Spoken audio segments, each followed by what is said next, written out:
Kasba बावड्यातील Jai Bhavani गल्लीतील Jai Bhavani friends circle या मंडळाच्या वतीनं दरवर्षी सार्वजनिक गणेशोत्सव मोठ्या उत्साहात साजरा करण्यात येतो। यावर्षी देखील मंडळाच्या वतीनं गणेशोत्सव मोठ्या उत्साहात साजरा करण्यात येणार आहे। मंडळाच्या वतीनं यावर्षी प्रतिष्ठापना करण्यात येणाऱ्या गणेश मूर्तीचं आगमन शुक्रवारी सायंकाळी झालं।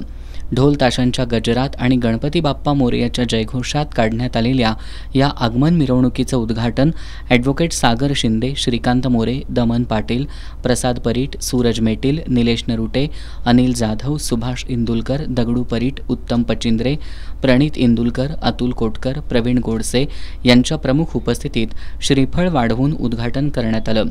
ढोल ताशांचा गजर आणि आकर्षक अशी आतषबाजी करत काढण्यात आलेल्या मिरवणुकीत कसबा बावड्यातील भाविक मोठ्या संख्येने सहभागी झाले होते। यावेळी मंडळाचे अध्यक्ष स्वप्नील पवार, उपाध्यक्ष प्रदीप माळी, सुमित ऐनारकर, मयूर पाटील, ओंकार भोसले, प्रवीण लाड यांच्यासह कार्यकर्ते मोठ्या संख्येने उपस्थित होते।